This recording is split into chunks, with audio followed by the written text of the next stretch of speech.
Welcome to Indie Game Month Day 16. Today we are going to create Wilson from Don't Starve Together. Let's start out creating Wilson by using this paper printout. I think this will be a good way of creating this character since it already looks like it's made out of paper. This is also going to be one of many magnets created this month. There's just some of these indie game characters that looked so 2D, I just needed to make them into magnets. Of course, Wilson could be made 3D, I just feel like a 2D figure would look so cool with this character. We can begin by tracing out the shape of him using a knife. I would say this creation was a huge turning point in terms of learning some new methods. This is by far the most detailed painting job I've ever done, and also the best painting job I've ever done. And this ended up being one of my favorites of the whole month.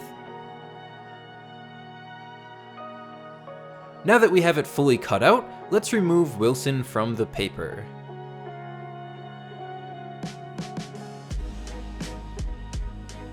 To make the base of the magnet, I'm going to be using some black clay.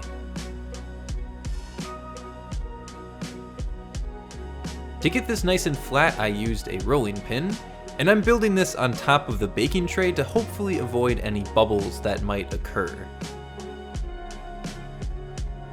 After getting it nice and flat, we can take the knife and retrace around the whole figure, this time which will be the clay layer. I'm sure I can't be the only one, but the characters in Don't Starve really remind me of something Tim Burton would make, which honestly just makes me like the game even more.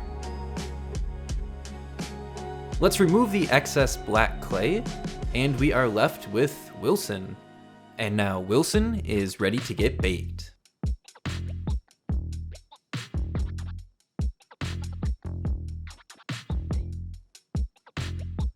After baking, let's remove this from the baking tray, and luckily we don't really have any bubbles.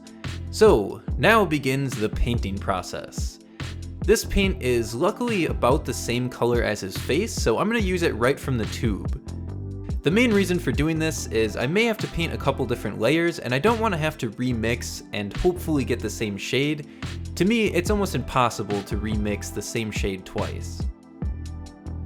This is going to be a lifesaver. I've used this on a few other creations this month, but it's a new marker that I got, and it works super good as a paint substitute.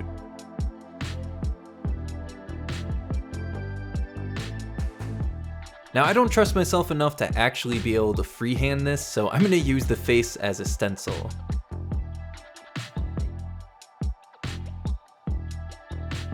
However, the outside of him is pretty easy and straightforward to follow. The fact that this character sort of looks like it's scribbled really plays into my favor since, well, I'm not making the most perfect lines. Even though the hands and feet are already black, I decided to paint over those with the marker just to make sure that everything is the same shade of black.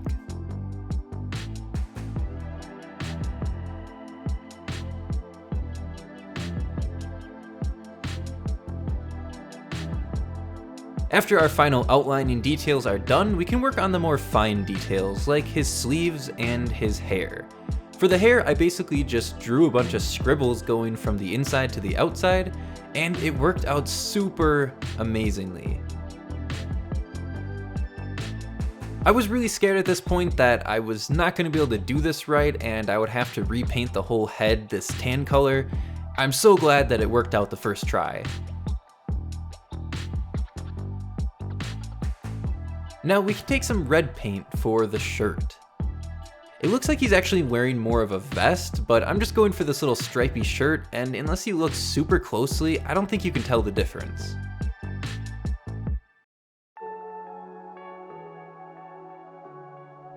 Onto the face details. Around his eyes he has this slightly darker tint, so I'm mixing together some brown with the normal skin color, and we can make these little circles. Kind of looks like his eyes are bagged out because he's tired.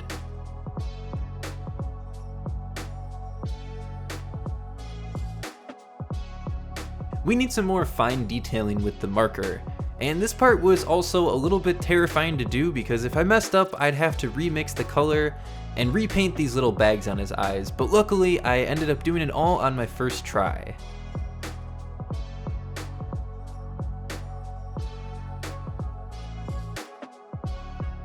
I think after adding the eyebrows, Wilson really starts to look like himself.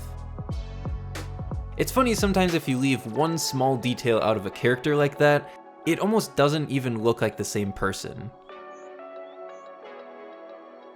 These eyebrows are looking nice, so let's move on to the nose. This first one was a little bit of a mistake, but we can touch that up using some paint. It was kind of annoying painting over this because as you see the black smears and it takes 3 or 4 coats to actually cover it up, but hopefully we won't make any more mistakes. We have a little slant for the mouth, and our Wilson is complete. So let's take a magnet. I have some of these magnets left over from when I made Paper Mario and Paper Bowser. We can take a little super glue on the back of it, secure it onto Wilson, and here it is, the Wilson magnet from Don't Starve Together. Let's place that onto the magnet board next to my Paper Mario creations. I hope you all enjoyed today's video. Make sure to check out the playlist at the end, which is updated every day with a new indie game character. Thank you all for watching, and I will see you all in the next one.